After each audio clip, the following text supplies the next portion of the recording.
pas, nous remettons encore une fois cette étude entre tes saints bras. Nous prions, Père, et que ton onction soit sur nous, Seigneur, pour partager et pour recevoir, Seigneur Jésus-Christ. Papa, hâte le pas de ceux qui sont sur la route, Seigneur Jésus-Christ. Papa, mets la conviction sur ceux qui ont reçu l'invitation, Papa, Papa, nous désirons une et une seule chose, Papa, que ton nom soit glorifié, Papa, et que les âmes soient sauvées, Père. Papa, nous te remettons maintenant la suite entre tes saints bras alors que nous prions. Application de grâce dans le cœur, au nom de Jésus. Disons tous au nom de Jésus. Au nom de Jésus. Alléluia. Pour nous juste battre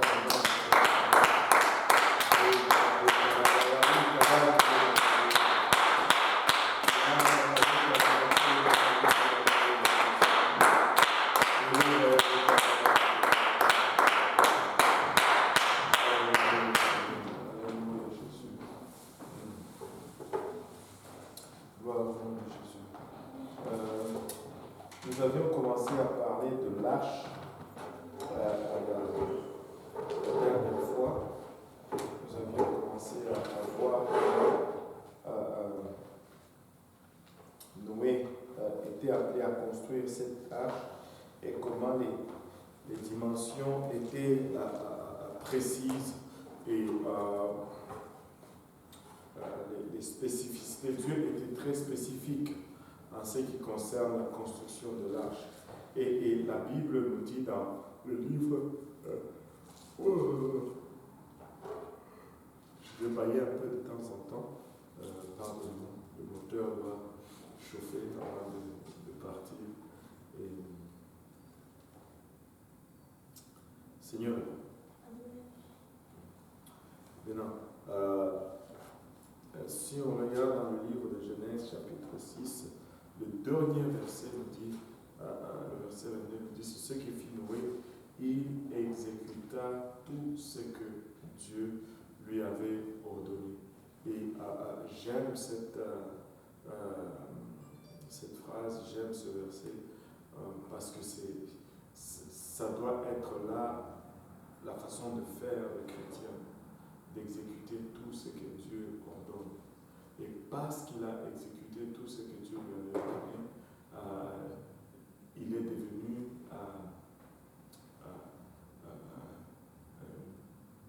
devenu une source de salut, non seulement pour lui, mais aussi pour son environnement, pour sa famille, pour les animaux qui ont suivi dans l'arche. Et très souvent, nous allons des fois faillir parce que nous pensons qu'il est question de nous-mêmes. Il y a de ces choses des fois que nous devons nous imposer, pas pour nous, mais pour les gens autour de nous. Pour les gens autour de nous. Je veux être sauvé, mais je ne veux pas juste être sauvé tout seul. Je veux amener des gens avec moi. Et il y a des gens, s'ils vous voient faire certaines choses, ce n'est pas que ces choses sont péchées, mais pour eux, ça va devenir une occasion de chute. Une occasion de chute. C'est pourquoi, des fois, je suis irrité quand les gens disent « Est-ce que si je fais ça, c'est un péché ?» Des fois, ça irrite. Ce n'est pas juste question que c'est péché ou c'est pas péché. Et si on peut commencer à demander « Est-ce que c'est productif si je fais ça ?» Peut-être qu'on va avoir un autre aspect ou une autre dimension. Maintenant, Noé a construit l'arche, on a typifié l'église dans l'arche, on a vu comment l'arche était le type de l'église. Et comment l'arche était le type de l'église. Et voilà. Noé ne faisait pas que construire l'arche. Noé prêchait aussi. Noé prêchait. Il évangélisait son monde. 2 Pierre 2,5 nous donne cette indication, cette référence. 2 Pierre 2,5.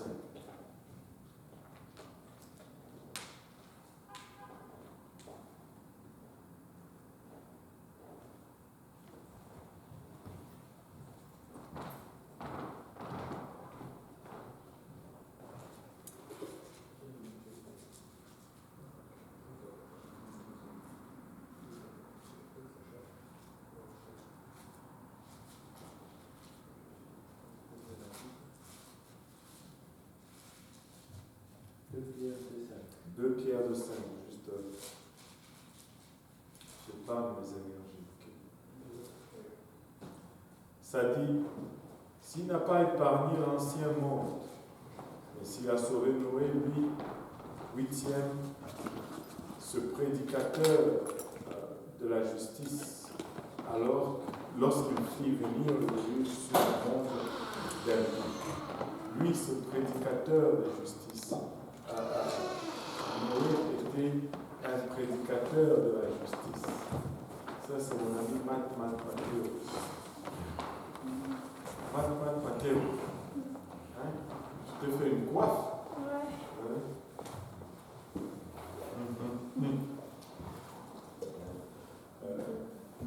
Je peux deviner que maman n'est pas tout à fait d'accord avec la coiffe.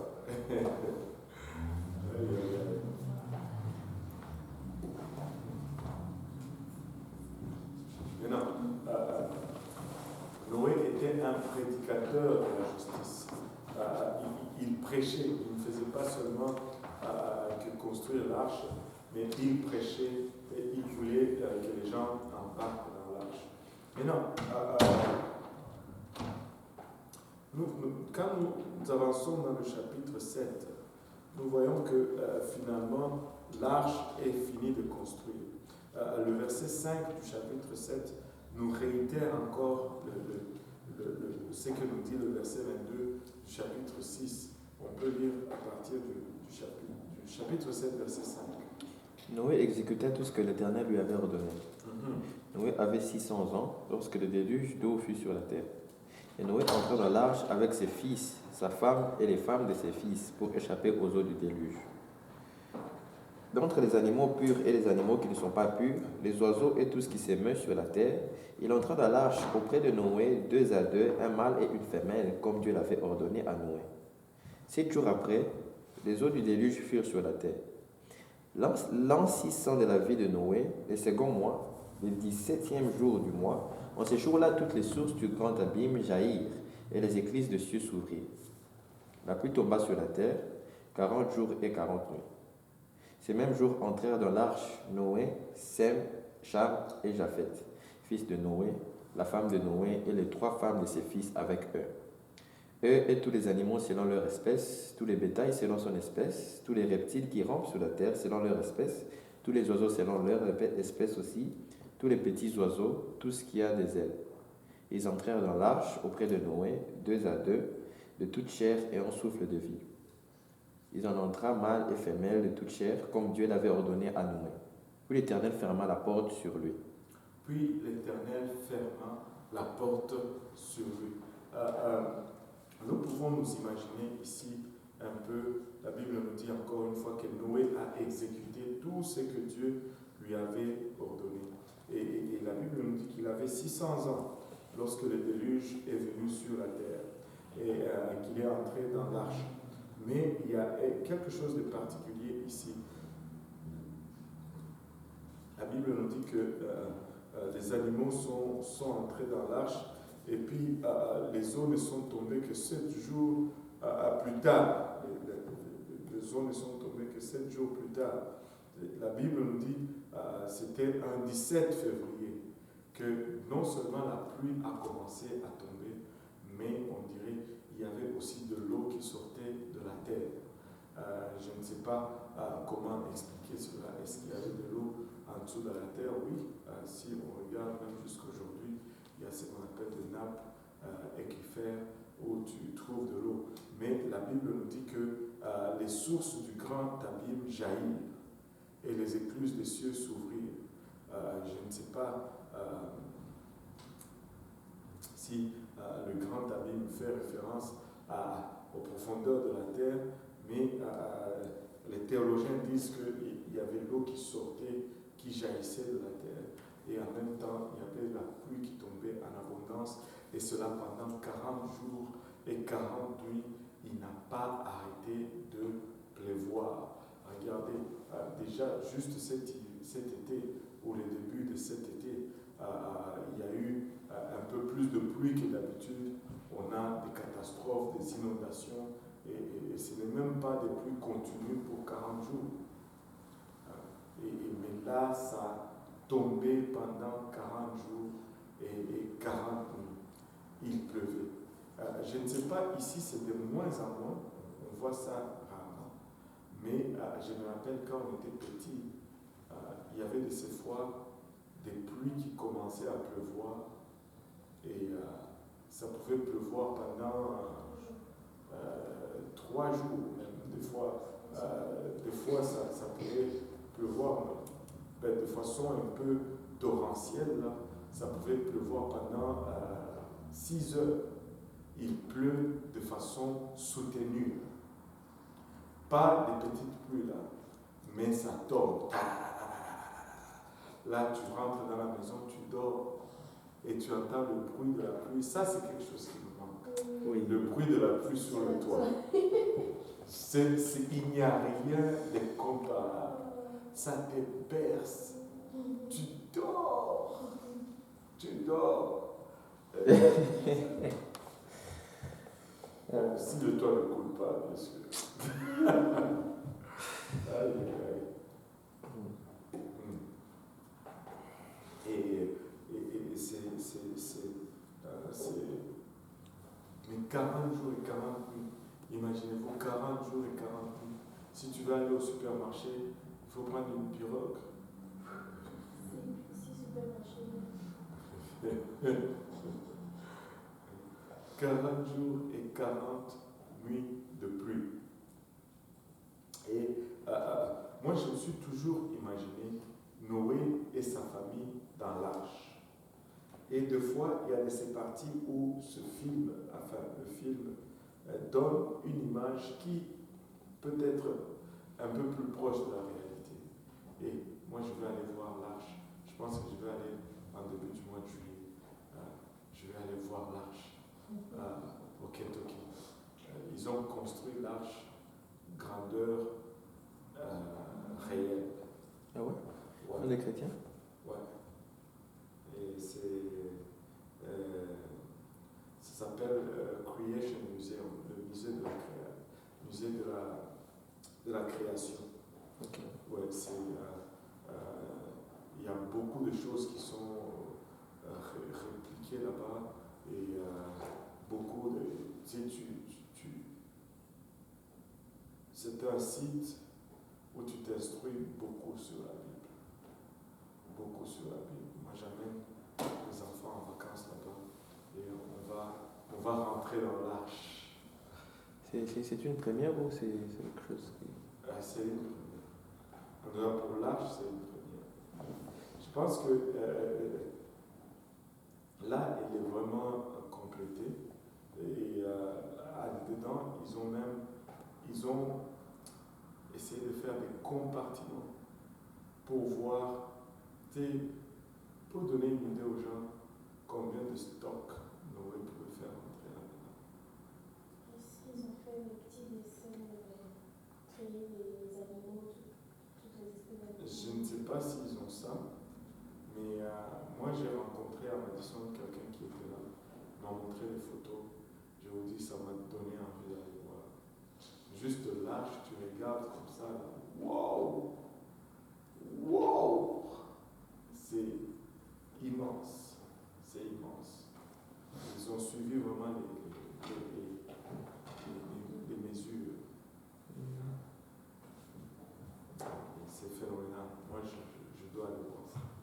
Je ne peux pas aller à Jérusalem, là, c'est trop cher, mais je peux aller là-bas. À Jérusalem aussi, il y en a? Non, je ne pense pas, à ma connaissance. Visiter Israël, c'est comme le rêve de tout chrétien, là, je ne sais pas. C'est pas pour fou.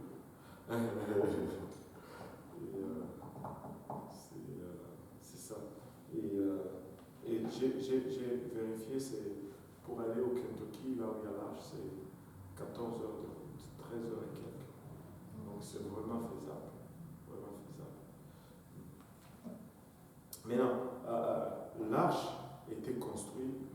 Je disais plutôt, le film nous donne à cet endroit-là une image un peu fidèle. Tu peux voir Noé dans l'arche avec ses enfants avec un air vraiment effrayé. Et là, tu entends la pluie qui tombe, le tonnerre, et l'arche commence à bouger. Ça fait du bruit, des grincements, et tu entends des cris d'angoisse dehors. Mais moi, je pense que c'est un peu plus proche de la réalité en cet endroit. Si tu peux t'imaginer ces gens dans l'arche, et regardez, le verset 16 nous dit l'Éternel ferma la porte. La dernière partie du verset 16 nous dit que c'est Dieu qui a fermé la porte. Et cela m'a toujours parlé, dans ce sens que Noé, qui était dans l'arche avec ses enfants, quand il a commencé à pleuvoir, tu peux être sûr que c'était le chaos dehors. C'était la débandade. Les gens commençaient à courir à qui mieux pour essayer de se sauver. Mais c'était trop tard. Dieu avait fermé la porte. Et ils sont arrivés à l'arche, ils ont commencé à frapper. Noé, ouvre-nous, nous voulons entrer. Mais c'était trop tard. Le temps était passé. Et tu peux t'imaginer Noé dans l'arche, totalement incapable d'ouvrir ses portes. Quel sentiment il pouvait ressentir. Mais c'était la destruction de tout ce qui était dehors. Le seul endroit de salut, c'était à l'intérieur de l'arche. Maintenant, j'ai toujours aussi, Dieu m'a permis avec l'arche, Dieu m'a permis de répondre à une question que les gens posent souvent. Et la question, c'est par rapport aux enfants. Oh, si un enfant meurt, il va où? Est-ce que les enfants, est-ce qu'ils sont des anges, ils sont innocents? Mais tu vas dire que les enfants sont des anges lorsque tu n'en as pas. Mais quand tu commences à avoir des enfants, tu sais que ce ne sont pas des anges. Ils sont manipulateurs. Dès le premier jour de leur naissance, ils commencent déjà à manipuler. Tout de suite.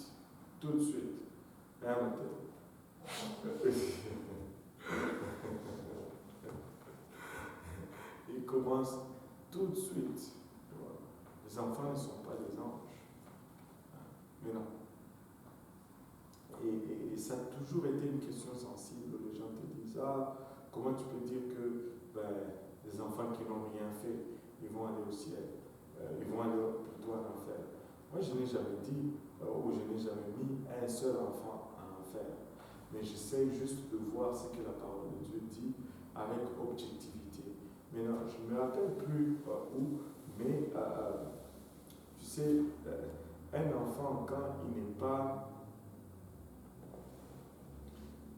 encore dans l'âge de la compréhension, il est couvert par la croyance de ses parents. Mais non, si les parents sont mauvais, cet enfant n'a pas de couverture. N'en a pas. Et quand on regarde, maintenant vous dites, mais pourquoi l'arche? Je me suis toujours dit ceci. Quand Noé est entré dans l'arche, les gens qui étaient dehors, ils ont péri avec leurs enfants. Il n'y a pas eu un seul bébé qui est entré dans l'arche. Il n'y a pas eu un seul bébé qui a été donné à Noé pour dire que non, parce qu'eux ils sont innocents, alors ils ne sont pas condamnables, ils doivent échapper. Et les bébés et les parents sont tous décédés dans le déluge. Parce que le principe de Dieu reste et le principe va toujours demeurer. Dieu ne viole pas ses principes. Il faut qu'on lui donne une raison pour qu'il aille au-delà de ses principes. C'est pourquoi quand il nous donne le choix, c'est la plus grande expression de l'amour que à exprimer envers nous. Parce que ce n'est que quand nous nous repentons que ça donne à Dieu une raison d'aller au-delà de ce qu'il a déjà établi comme principe. Ce n'est que quand nous posons certains gestes ou certains actes que ça donne à Dieu une raison d'aller au-delà de ce principe. Sinon, ça n'a pas lieu. Ça n'a pas lieu. Ça n'arrive tout simplement pas. Pas un seul bébé n'est monté dans l'arche. Mais aujourd'hui, on veut mettre même les enfants, les bébés, des occultistes, on veut les mettre dans le ciel. Ça me rappelle l'histoire d'un prédicateur. Il devait célébrer le funérailles d'un mafioso, un gangster, un bandit. Et là, le frère du mafioso vient le voir un jour avant. Il lui donne une pile d'argent. Il dit, Padre, je te donne ça pour une seule chose. Je veux que tu dises que mon frère était une bonne personne. Et je veux que tu dises que mon frère était un homme de bien. Parce qu'il savait que, et là, le padre, il avait besoin d'argent pour les projets. Vous savez, l'Église a toujours besoin d'argent. Et là, il s'est dit, qu'est-ce que je vais faire? Il dit, ok, c'est bon. Je ne vais pas dire qu'il était mauvais. Mais là, le service commence. Celui qui était décédé était Tony. Et son frère, c'était Luigi. Et là, le prêtre commence à prêcher et dit, Tony, il a fait beaucoup de choses pas bonnes dans sa vie. Tony, il a fait des choses qui n'étaient pas agréables à Dieu. Mais comparé à Luigi, son frère, Tony était une bonne personne.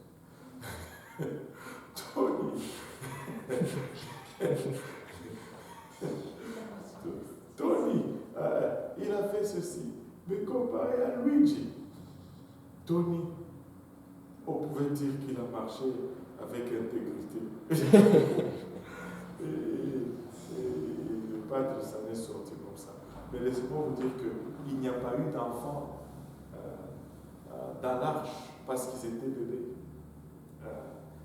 Quand Dieu a fermé la porte, c'était fini. C'était fini. Maintenant, Noé se retrouve dans l'arche. Il pleut. Et c'est la détresse à l'extérieur de l'arche. Mais à l'intérieur de l'arche, c'est la seule place de sûreté. Maintenant, vous, on a fait cette comparaison la fois passée, ou le mardi passé, où on a vu comment l'arche était peut-être nauséabonde. Il ne sentait pas bon dans l'arche à cause de tous ces animaux et de tout ce qu'ils pouvaient faire à l'intérieur. Mais c'était la place la plus sécure où se trouvait à ce moment-là. L'arche a commencé à flotter. La Bible nous dit au chapitre 7, au verset 17, encore une fois, verset 17. Le déluge fut 40 jours sur la terre. Les eaux crurent et soulevèrent l'arche, et elle s'éleva au-dessus de la terre. Les eaux grossirent et s'accrurent beaucoup sur la terre, et l'arche flotta sur la surface des eaux. Les eaux grossirent de plus en plus, et toutes les autres montagnes qui sont sous le ciel entier furent couvertes. Les eaux s'élevèrent de 15 coudées au-dessus des montagnes qui furent couvertes. Tout ce qui se mouvait sur la terre périt, tant les oiseaux que les bétails et les animaux, tout ce qui rampait sur la terre et tous les hommes. Tout ce qui avait respiration, souffle de vie dans ses narines et qui était sur la terre sèche mourut. Tous les êtres qui étaient sur la face de la terre furent exterminés, depuis l'homme jusqu'au bétail, aux reptiles et aux oiseaux du ciel. Ils furent exterminés de la terre. Il ne resta que Noé et ce qui était avec lui dans l'arche. Les eaux furent grosses sur la terre pendant 150 jours. Waouh! Donc, 150 jours, il a plus 40 jours, et puis pour 150 jours par la suite, toute la terre entière était recouverte d'eau. Toute la terre entière était recouverte d'eau. Il n'y a pas une seule place. Il n'y a pas une seule place où. Bonjour. Ça va bien? Pas mal, merci. Non, il n'y a pas de problème. Vous appelez comment encore, madame? Hélène. Pardon? Hélène. Guylaine. Hélène. Enchanté, asseyez-vous.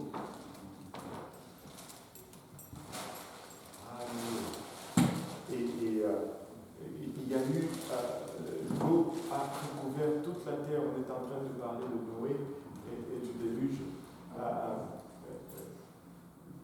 Toute la terre était recouverte d'eau. Pour 150 jours, la terre était recouverte d'eau et l'arche a flotté. Et là, on entre dans le chapitre 8. Je vais poser une question, je pose toujours cette question.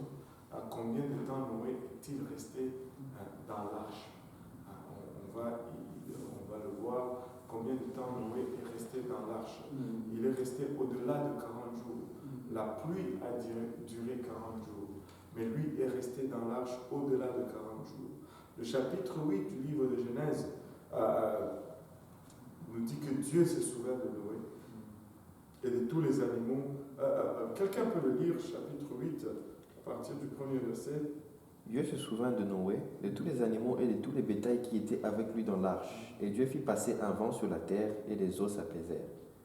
Les sources de l'abîme et les écluses de cieux furent fermées et la pluie ne tomba plus du ciel.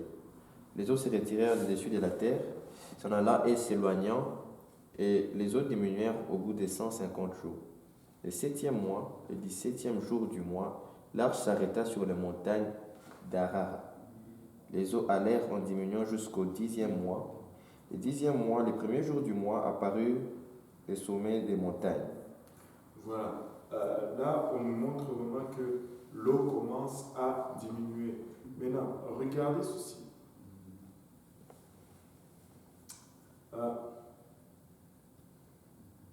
Noé est dans l'arche. L'eau monte. Il nous donne même la chronologie ici. Les sources de l'abîme et les écluses des cieux furent fermées et la pluie ne tomba plus du ciel. Les eaux se retirèrent de dessus la terre, s'en allant et s'éloignant, et les eaux diminuèrent au bout de 150 jours. Le 7e mois, le 17e jour du mois, l'arche s'arrêta sur les montagnes d'Ararat. Maintenant, ça c'est en Turquie. Là, le mont Ararat se retrouve en Turquie aujourd'hui. Et si vous allez sur Internet, il y a plusieurs choses qui sont dites sur le mont Ararat. D'autres choses qui sont vraies, d'autres choses qui peut-être qu'il faut prendre avec un grain de sel, mais est-il que il y a beaucoup de choses. Par exemple, on retrouve au sommet de cette montagne du bois, alors que, vu l'altitude, rien ne pousse là-dessus. Rien ne pousse là-dessus, la montagne est rocailleuse, parce que plus tu montes, moins il y a d'oxygène. Et ce bois qui se retrouve là-bas ne pouvait être là que si quelqu'un l'a transporté là-bas. Et or, c'est difficile de faire monter du bois là-bas sans raison. En fait. Et, maintenant, le 7e mois, le 17e jour du mois, l'arche s'arrêta sur la montagne Ararat. Les eaux allèrent en diminuant jusqu'au 10e mois. Le 10e mois, le premier jour du mois, apparurent les sommets des montagnes. Là, vous pouvez voir ces gens qui sont là dans l'arche. Ils regardaient tous les jours. Ils ne voyaient que de l'eau, de l'eau, de l'eau. Tous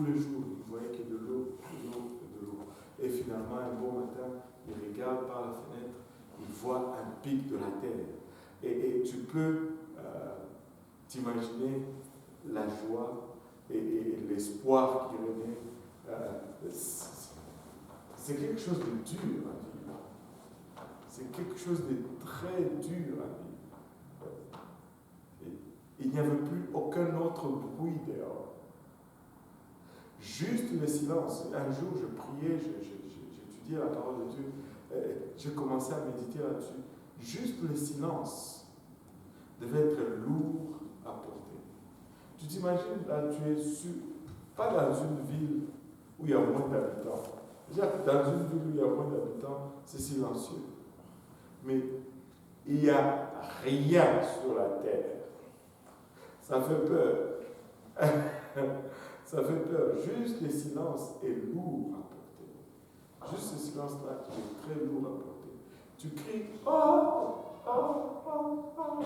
Oh! » Ça s'écho partout. C'est extraordinaire. J'aimerais vivre ça peut-être, je ne sais pas.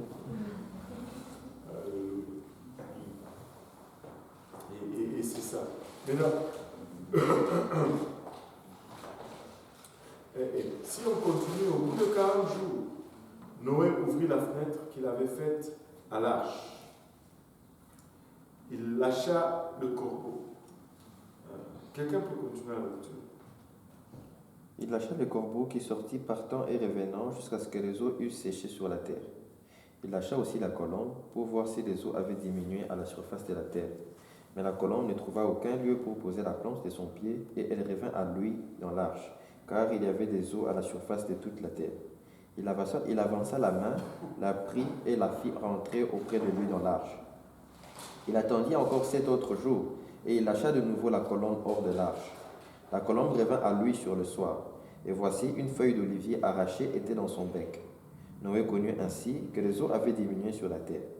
Il attendit encore 7 autres jours et il lâcha la colombe, mais elle ne revint plus à lui.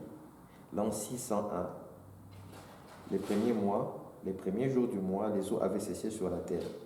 Noé ôta la couverture de l'arche, il regarda et voici sur la surface de la terre, la surface de la terre avait séché. Wow, regardez un peu ici. Si on recule à l'arrière, c'était l'an 600, le second mois, le 17e jour, c'est-à-dire le 17 février de l'an 600 de Noé. C'est là que le déluge a commencé. Mais là, on commence à nous donner aussi d'autres dates ici. Ça dit l'an 600. L'an 600, le premier mois, le premier jour du mois, c'est-à-dire le 1er janvier, la bonne année, Noé ôte l'arche, la couverture de l'arche. Et pour avoir vraiment le temps qu'ils sont restés dans l'arche, il faut lire par la suite le verset 14. La Bible nous dit le second mois, le 27e jour du mois, la terre fut sèche, alors Dieu parla à Noé en disant « Sors de l'arche ». C'était le 27 février 601, après avoir entré le 10 février 600, et il est entré le 10 février 600. Le déluge a commencé le 17 février 600, et puis il est sorti de là le 27 février 601. Ça, c'était plus d'un an dans l'arche. 1 an et 17 jours dans l'arche. C'est beaucoup. C'est beaucoup. Tu imagines, toi, rester dans la maison pour 1 an, sans sortir.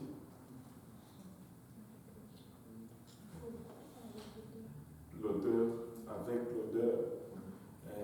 Je pense qu'à un moment donné, ils se sont habitués. Tu sais, des fois on s'habitue, on s'habitue à l'odeur. Ça, je remarque très souvent quand tu rentres en Afrique.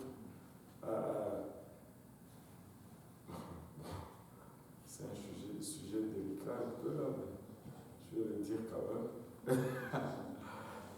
En Afrique, on ne met pas de désodorisant. Il n'y en a pas. Si, il y en a. C'est seulement les riches. Focus. Mais non. Ben oui. Même quand tu es pauvre, il y a le citron. Tu peux acheter le citron et le nettoyer. Ah, Est-ce que les gens achètent les citrons? est-ce que les gens achètent des citrons pour se nettoyer à l'Afrique? Non. Oui. Non, Ceux non. qui connaissent l'hygiène, oui. Non. On ne connaît pas ça. Personne ne fait ça. En Afrique, c'est le savon et l'eau, c'est fini. Même le shampoing, c'est pour les riches.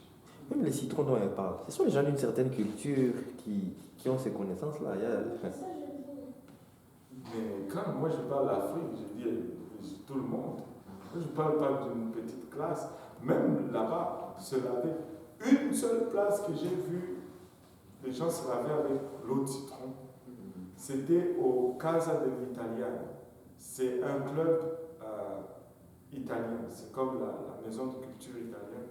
Ils ont un restaurant là-bas. Et quand vous mangez, ils vous amènent de l'eau avec des morceaux de citron là-dedans. Vous l'avez, mais c'est pas tout le monde qui va à la Casa dell'Italiano. Non, même chez nous aussi, il y a des restaurants où on lave le main avec les citrons. Ouais. Ben, c'est pas le restaurant de tout le monde. Non. Soyons honnêtes là. Oui, donc là on comprend, oui, ça c'est vrai. C'est pas tout. Il n'y a pas. Même nous, quand on grandissait, tu te laves la lotion. On avait ce qu'on appelle glycérine. C'était comme de l'eau sucrée. On buvait même cela. C'était dans de petites bouteilles avec un bouchon rouge. Et c'était brun. C'était.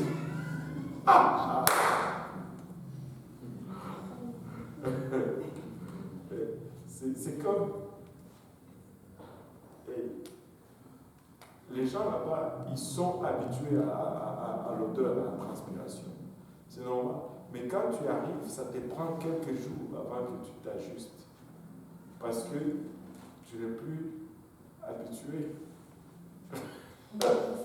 Tu vas voir. Ben, je sais de quoi je parle.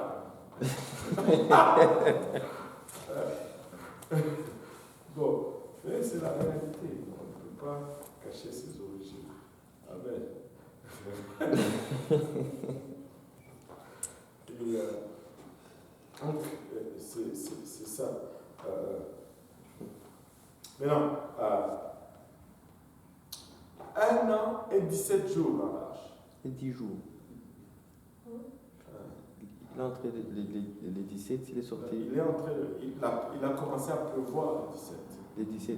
Et il est sorti les 27, après une année. Parce que 7 jours. Les 17 c'était l'an 600, il est sorti les 27 c'était l'an 601. Oui, mais il est entré 7 jours avant que l'arche la pluie tombe. Le chapitre 7 au début dit 7 jours après. Oui. Le déluge est venu.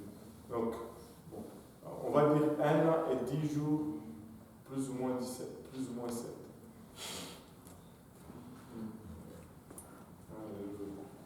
Maintenant, là, il est sorti de l'arche. Regardez maintenant ceci. Il sort dans un environnement nouveau. Tout est bouleversé maintenant sur la face de la terre. Je m'imagine un peu ces hommes qui sortent pour la première fois. Qu'est-ce qu'ils ont comme spectacle? Qu'est-ce qu'ils ont comme scène devant eux? Ça devait être tout simplement extraordinaire, ça devait être différent de ce qu'ils étaient habitués à voir avant. Maintenant, on va lire et on va souligner quelque chose d'important ici. À partir du verset 15 jusqu'à la fin. Alors Dieu parla à Noé en disant, sors de l'arche, toi et ta femme, tes fils et les femmes de tes fils avec toi.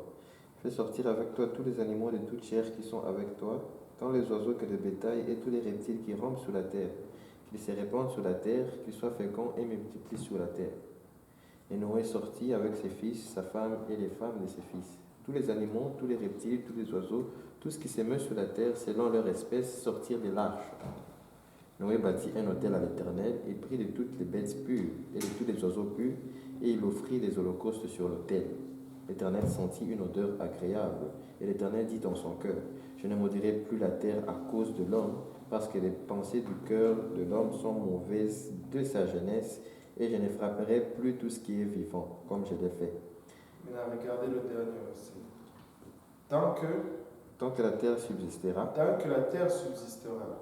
les semailles et la moisson, le froid et la chaleur, l'été et l'hiver, le jour et la nuit ne cesseront point. Il y a des éléments nouveaux qui sont ajoutés là-dedans. Ça, c'est vraiment là qu'on voit le début des saisons, les semailles et la moisson. Avant Noé, le temps était pareil. Tu pouvais s'aimer quand tu veux et récolter quand tu veux. Mais aujourd'hui, avec le débalancement climatique, il y a un temps pour s'aimer, un temps pour récolter. Parce que toute cette canopie d'eau qui enveloppait la terre et qui créait un effet de serre sur la terre a été brisée et c'est tout tombé sur la terre. Et l'effet de serre est parti. Et là, non seulement les semailles et la moisson, le froid et la chaleur, ça aussi c'est la première fois que c'est mentionné. Le froid et la chaleur, l'hiver et l'été, en d'autres termes. Un jour, je me rappelle, j'étais à ma fenêtre, je contemplais l'hiver dehors et je disais, je n'aime pas l'hiver. Et là, ma fille a dit, mais papa, tu dois aimer l'hiver parce que c'est Dieu qui a créé l'hiver, c'est une création de Dieu. Bon, un instant, je commençais à réfléchir dessus. J'ai dit, ouais, bon, je dois arrêter de me plaindre de l'hiver. Et puis ça a comme allumé dans ma tête. J'ai dit, non, je n'aime pas l'hiver. J'ai dit, écoute, l'hiver, c'est la conséquence d'une malédiction. C'est la conséquence d'une punition. Dieu n'a pas créé l'hiver. Je refuse l'hiver. Et c'est la conséquence du déluge. Dieu n'a pas créé l'hiver. Amen. Mais excusez-moi, pasteur. Oui. Apparemment, cette conséquence n'a pas affecté Kinshasa et... Là-bas, il y a d'autres conséquences. Il y a d'autres conséquences. Quelles sont les conséquences? La chaleur, une chaleur torride, les moustiques, la malaria, ça vient avec tout ça. Non, ça c'est la salubrité, pasteur. Dès lors qu'on aura résolu ce problème, il y a des... Tu penses qu'on va résoudre ce problème? Non, il y a des... Tu es très optimiste. Ouais. Non, il y a des régions, il y a des coins, même à Kinshasa. Il n'y a pas de moustiques. Ah. Oui. Quelle région? J'allais t'en citer, mais tu ne connais pas. Est-ce que tu connais Montfleury? Montfleury, c'est de quel côté? Oui, je connais. C'est comme Gombe un peu par là où Kabila. C'est vrai que Montfleury, il n'y a pas de moustiques. Tous ces trucs, il n'y a pas. Montfleury, c'est autre chose. Parce que... Okay. On ne va pas débattre de moustiques. Là. C'est comme je peux te dire, à Vancouver, il ne neige pas. Ça n'enlève pas la malédiction de la neige sur tout le Canada. Anyway, on a notre lot de problèmes. Et ici, ils ont leur lot de problèmes. Sérieusement, nous souffrons du débalancement climatique aussi. Là. Et tout comme quand on est ici, par exemple, quand je suis arrivé ici, on m'a dit, donc avant que je ne parte, parce que en 87, j'étais à Kinshasa, là où il dit qu'il n'y a pas de moustiques. J'ai piqué une crise de malaria. J'étais tellement... J'ai failli mourir là, j'ai vu la mort. J'étais descendu à 29 kilos. 29 kilos. Un gars de 16 ans. marche pas. Mais quand je devais finalement quitter le pays, je parlais avec un médecin, il me disait, oh, même parce que quand tu as la malaria et que ça a été intense, des fois ça reste toujours en toi, là, ça reste dans ton foie et tu ne t'en débarrasses pas. Mais il m'a dit ceci, quand tu vas au Canada, 2 ans, 3 ans après, là, c'est fini complètement, même les séquelles. Il dit pourquoi? Il dit à cause du froid.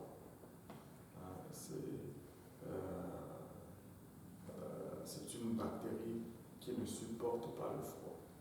C'est pourquoi on n'a pas de malaria ici, à cause de l'hiver. Et un qui a la malaria, c'est qu'il est venu avec.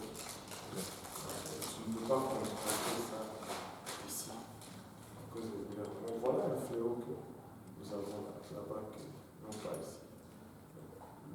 L'hiver a ses inconvénients, il a aussi ses avantages.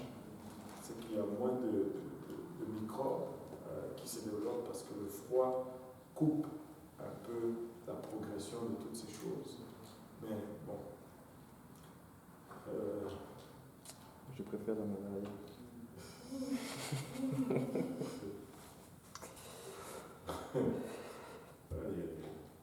Mais c'est ça.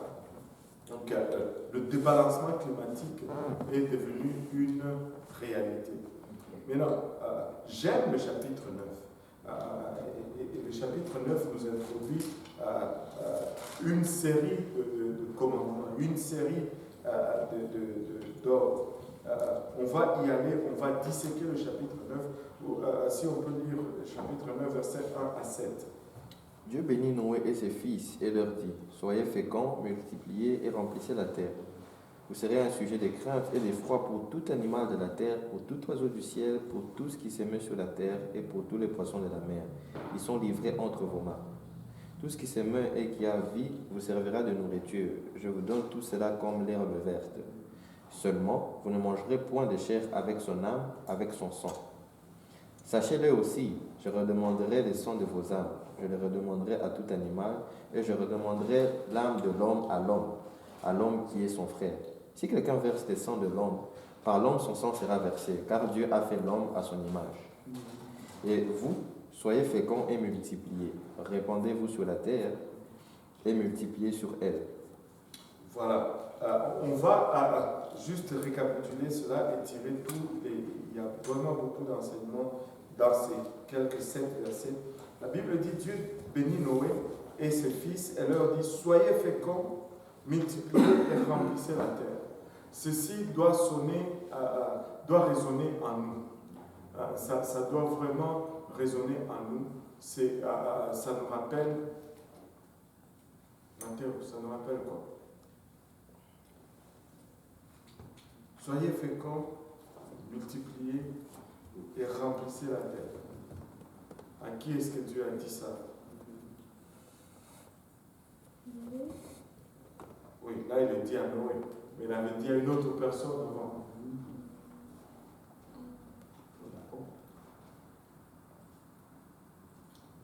Il a dit à une autre personne avant.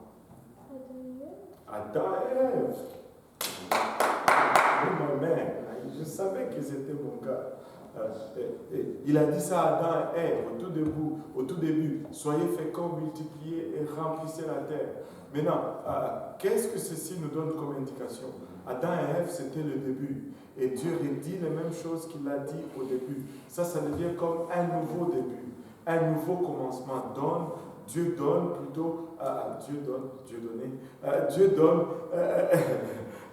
un nouveau début à l'humanité. Dieu nous redonne une autre chance. Dieu nous redonne une autre opportunité. C'est un nouveau début, un nouveau commencement.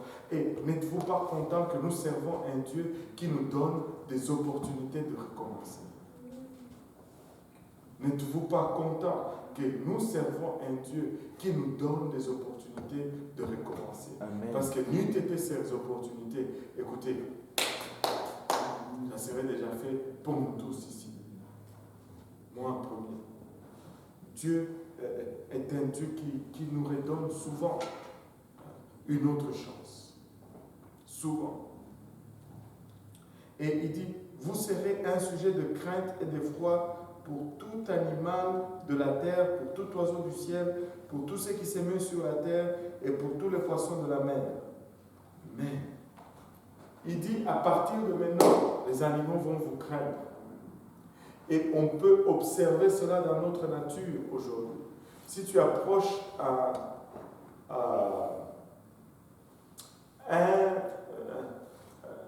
si tu approches un oiseau, il fouille. Si tu essaies de toucher un poisson, il fouille. Les animaux nous fouillent. Ils ont la crainte de l'homme en eux. Même les animaux les plus féroces, dans leur état naturel, ils vont fuir l'homme. Je vais essayer de trouver ça rapidement et je vais vous montrer cela. Et peut-être à la fin, je vais vous montrer cela. Même le lion, dans un état normal, s'il ne se sent pas effrayé, il va fuir l'homme. Tu sais que tu peux faire fuir un lion.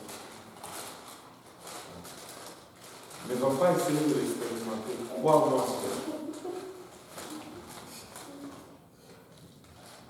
Crois-moi seulement. Tu peux faire fuir un lion. Amen, pasteur. Alléluia. Regardez. Je vais chercher ça rapidement parce que ça me titille un peu.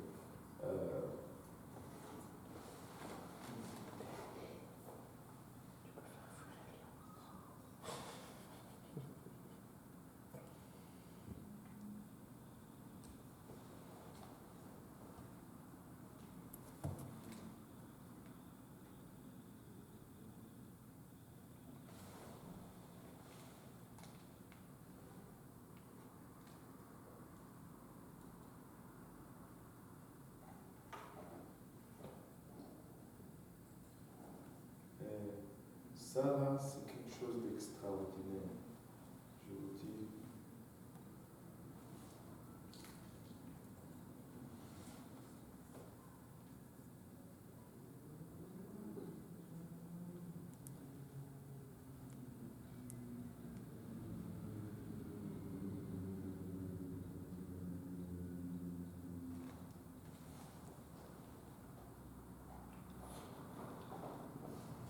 Voilà.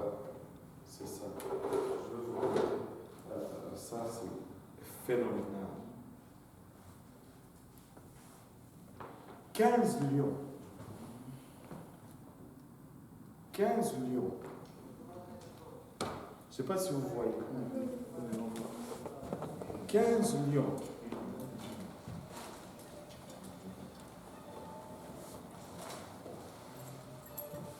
C'est tout un documentaire que tu trouves sur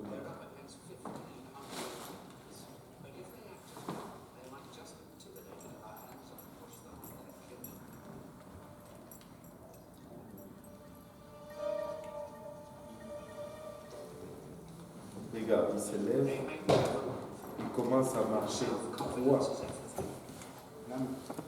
vers le haut. On le regarde.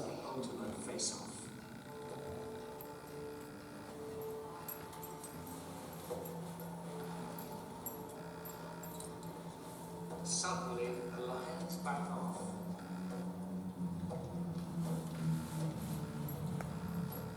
Le lion fuit. On ne peut pas chercher cette nuit, chose. Rakita has just minutes before the lions realize it's a Là, il doit faire vite maintenant.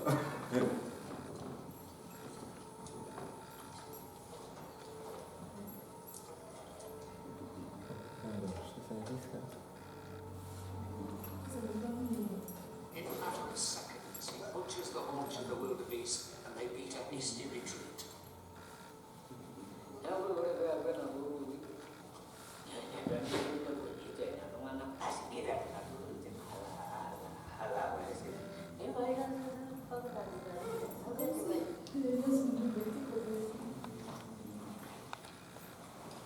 voyez cela? Même ils sont en train de manger. Oui, ils sont en train de manger en plus.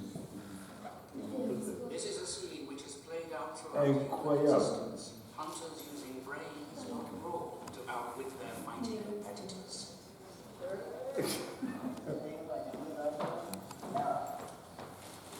Ils disent, on a vraiment volé ce lion.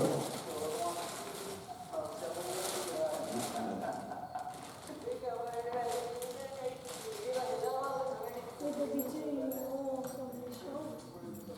Il dit, pas tout le monde ne sait pas, certaines personnes sont des gens des poltrons. Là, ils mangent là. Les lions chassent, et ils vont, ils les intimident, ils prennent une portion et ils partent. Wow. C'est phénoménal.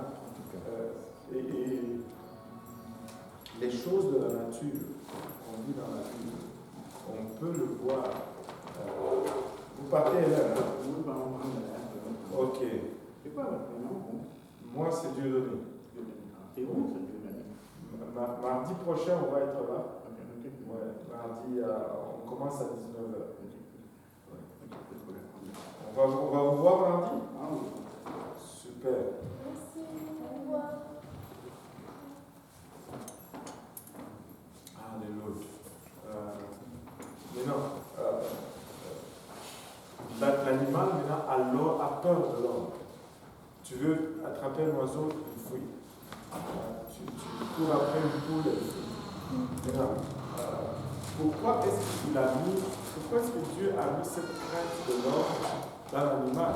La réponse est juste là, elle suit après, il dit, et pour tous les poissons de la mer, ils sont livrés entre vos mains. Tout ce qui s'émeut et qui a vie vous servira de nourriture.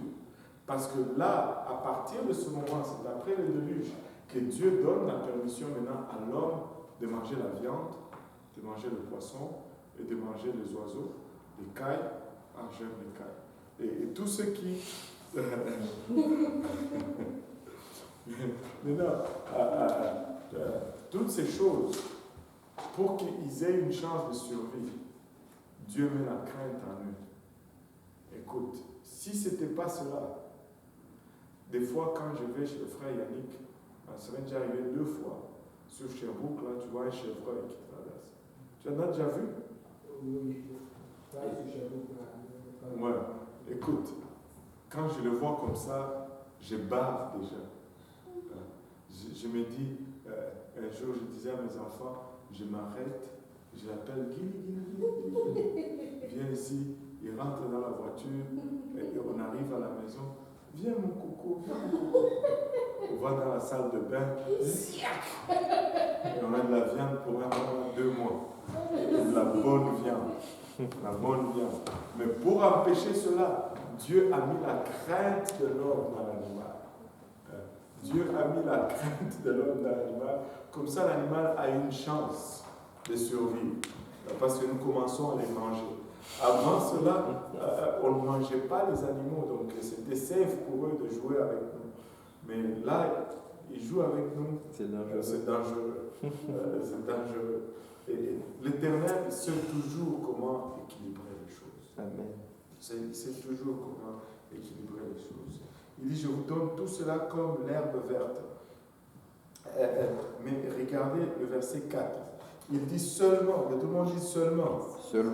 Seulement, vous ne mangerez point de chair avec son âme, avec son sang. Sachez-le aussi, je redemanderai de sang. Vous ne mangerez pas de la chair avec son âme, avec son sang. Qu'est-ce que cela veut dire? Cela veut dire que si tu veux manger de la viande, si tu veux manger du poulet par exemple, tu ne prends pas le poulet et tu lui tords le cou, et puis là tu le déplumes pour le manger. Non, non, non. Tu le coupes la tête, le sang sort. Il faut que le sang sorte. Mathéo n'aime pas ça. Mais tu sais, quand... Bon, c'est ça. Je me rappelle, je ne sais pas si vous connaissez le frère Mike McManus. C'est un monsieur grand comme ça, anglophone, à l'église Saint-Laurent. Il dérange toujours les gens, il a toujours des blagues. Je suis parti avec lui en Afrique. la première fois qu'il est arrivé en Afrique. Et puis, mais il est vraiment, c'était quelqu'un de la rue. Il sait vraiment s'adapter à tout le milieu.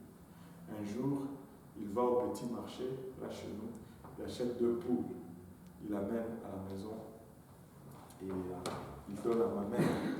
Et là, bon, ma mère était contente, on va à l'arrière de la maison, on zigouille les poules, on les déplume. Mon mec est allé se promener. Et quand il retourne, il savait qu'on a tué les poules pour les manger. En fait, il les a achetées pour qu'on les mange. Mais quand il retourne, il voit ma mère, il dit Maman, où sont mes poules?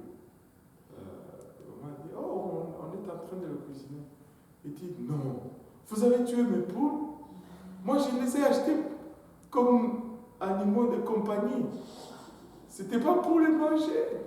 Et ma mère était Oh non, tu n'as pas quoi. On a tué les poules du plat. C'était toute une situation pour ma mère. Mais lui, il plaquait.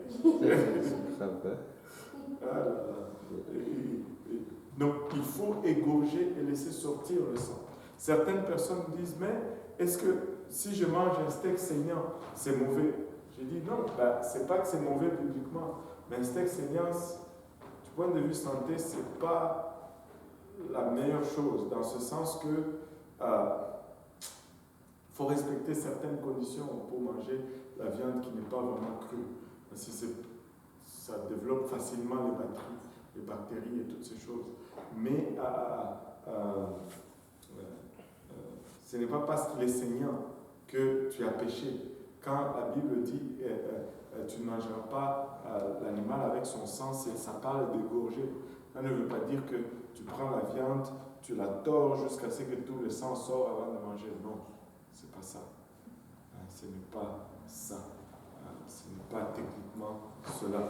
Il faut juste égorger, laisser sortir le sang. Et je veux vous dire, quand la viande égorgée goûte beaucoup mieux que la viande non égorgée. La viande étouffée. Et voilà. Il dit, je le rendrai.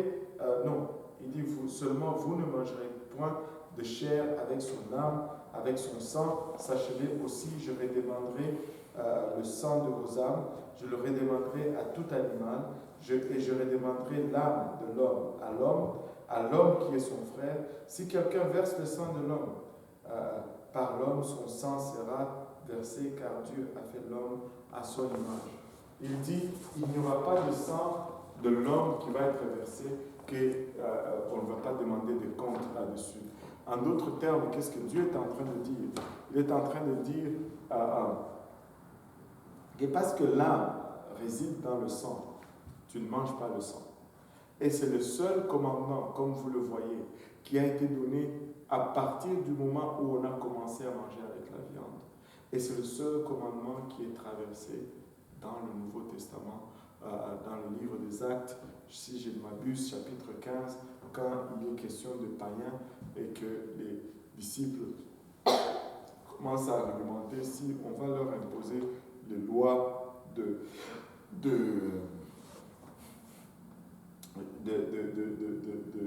la croyance juive, ou bien on va les accepter comme ça.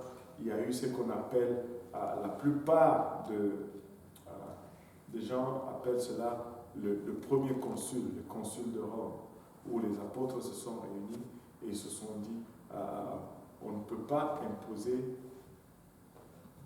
les commandements juifs aux chrétiens. Et Paul a été un des plus grands défenseurs de cela. On ne peut pas imposer la loi aux non-juifs, parce que ce n'est pas la loi qui sauve, en fait. Et si tu étudies la loi, tu vas comprendre. Il y a ce qu'on appelle la loi morale, il y a ce qu'on appelle la loi sanitaire, et il y a ce qu'on appelle la loi cérémoniale, et la seule qui persiste, c'est la loi morale. Même la loi sanitaire, elle peut être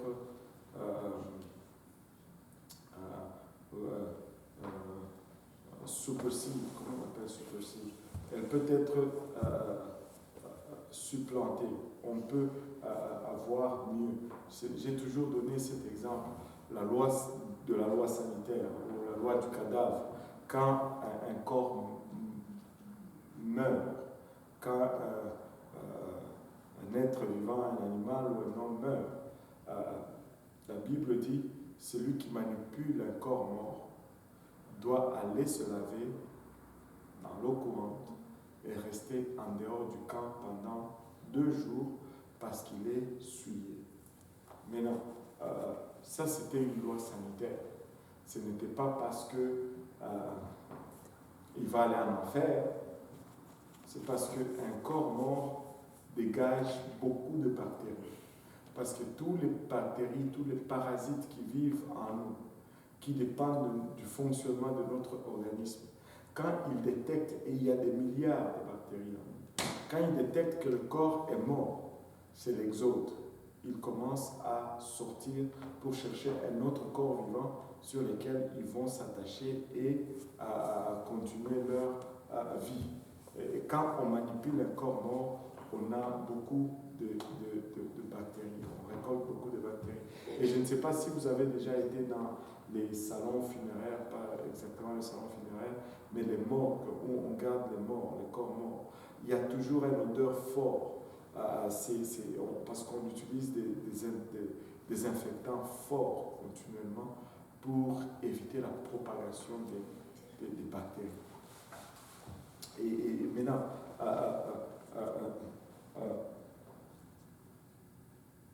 pourquoi rester 2 jours en dehors du camp? Parce que 48 heures, c'est la durée de vie maximale d'une bactérie à l'air libre.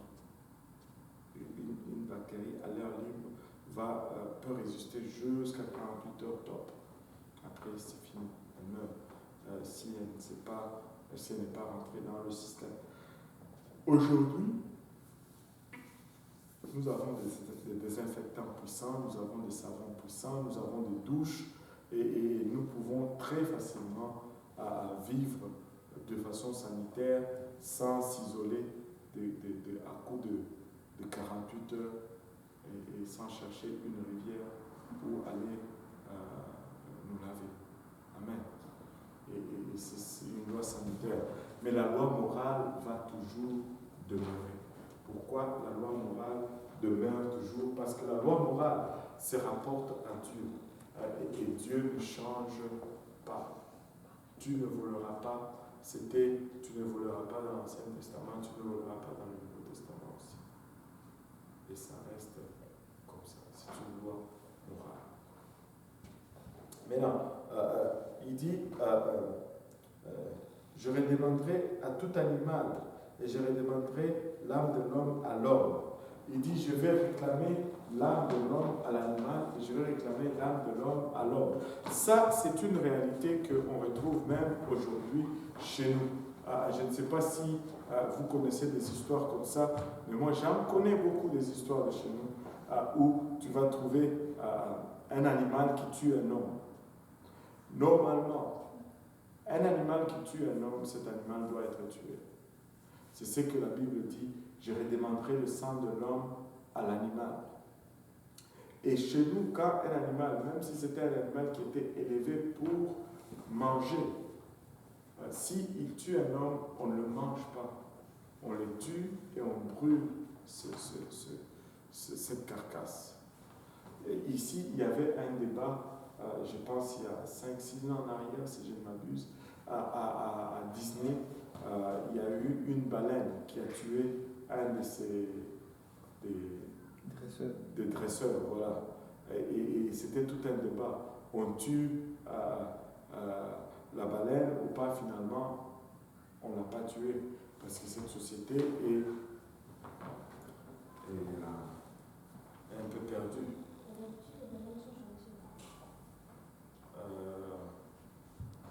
sont des animaux. Ils agissent par instinct. Même les chiens, d'habitude, sont gentils, mais des fois, ils peuvent te tuer. J'ai déjà vu une histoire comme ça chez nous. Il y avait un homme qui avait des enfants, il était parti à la chasse. Et dans le village, le cochon d'une famille a tué son bébé. Ouais. Et lui, il était tellement fâché. Quand il est venu du village, du bois, il est allé se venger. Il a tué 7 personnes de l'autre côté. Tu sais, et ce cochon, on l'avait tué, on l'a brûlé. Et lui, il a fini en prison pour ça. Mais c'est un animal qui tue, on le tue et on brûle sa carcasse. Ça remonte à... Pardon? Oui, ça peut tuer. Tout animal peut tuer. L'animal fonctionne par instinct. L'animal, le cheval peut tuer. Le cheval a déjà tué beaucoup. Et quand même accidentellement, il peut être fâché, il te donne un coup de sabot. Mais non, il dit, je redémontrerai le sang de l'homme, de l'âme de l'homme à l'homme qui est son frère. Maintenant, regardez le verset 6 ici, nous apporte un autre point très très important. Il nous dit, si quelqu'un verse le sang de l'homme, par l'homme, son sang sera versé. Ça, c'est un changement radical de ce qu'on avait vu quand Caïn a tué Abel. Caïn a dit, si quelqu'un me trouve, il va me tuer. Mais Dieu a dit, personne ne tuera Caïn. Si on tue Caïn, Caïn sera vengé 7 fois. Mais là, il dit, si un homme tue un autre homme doit tuer cet homme. Qu'est-ce que cela signifie? Cela signifie tout simplement que Dieu donne à l'homme le pouvoir de s'auto-gouverner. Ça, c'est le début du gouvernement de l'homme. L'homme a le pouvoir maintenant d'exercer les sentences. Avez-vous remarqué dans notre société, vous savez, la Bible est un livre qui est imprégné dans la société. Et c'est ce qui met la Bible à part de tous les autres livres de soi-disant croyances ou tous les autres livres de soi-disant des livres de Dieu. La Bible est imprégnée dans l'histoire de l'homme. Avez-vous remarqué qu'aujourd'hui, dans toute société, c'est le gouvernement qui a le droit d'exercer ou d'administrer les sentences? Quand quelqu'un te fait du tort, tu ne règles pas ton compte. Si tu règles ton compte, le gouvernement te condamne aussi. Pourquoi? Parce que c'est le gouvernement. Avant, c'est Dieu qui exerçait les sentences. Mais là, Dieu donne à l'homme cette habilité, mais il ne donne pas cela à l'individu. Ça devient un gouvernement de l'homme. Ce n'est plus un gouvernement de Dieu. Et nous sommes dans le gouvernement de l'homme jusqu'au retour du Seigneur Jésus-Christ. Et quand le Seigneur Jésus va revenir, ça va mettre fin au gouvernement de l'homme. Et c'est là qu'on aura vraiment la vraie justice. C'est là qu'on aura vraiment la vraie justice. Le gouvernement de l'homme est établi à partir de ce moment-là. Et il dit, car Dieu a fait l'homme à son image. Et il dit, vous, encore une fois, il réitère le premier commandement, mais il y a une nuance qui est ajoutée ici qu'on va regarder. Il dit, et vous soyez féconds et multipliez, répandez-vous sur la terre et multipliez sur elle. Répandez-vous sur la terre. Si je vous demandais de me donner des synonymes de répandez-vous, qu'est-ce que vous allez me dire? Pardon? Reproduisez? Non, pas tout à fait. Répandez-vous, dispersez-vous, éparpillez-vous. Allez ça et là. Allez ça et là. Donc, il fallait s'éparpiller, il fallait se répandre. Mais ça, c'était le commandement de Dieu. Et le mardi prochain, on va voir comment l'homme a obéi à ce commandement. Amen. Amen. Voilà. On va s'arrêter là aujourd'hui. Il est 20h30. Pour une fois qu'on rentre dans le temps qu'on s'était mis en tête au départ, on va s'arrêter là pour aujourd'hui. Et est-ce qu'il y a des questions? Répondez-vous. Mathéo, il n'y a pas de questions. Est-ce que tu connais répondez-vous?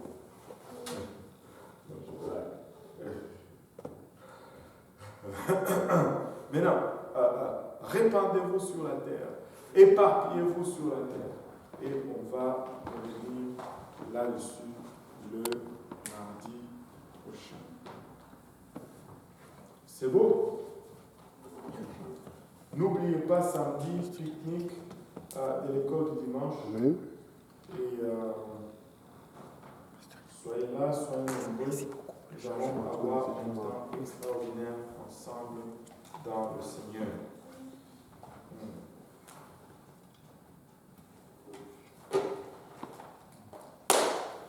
On va donc se lever.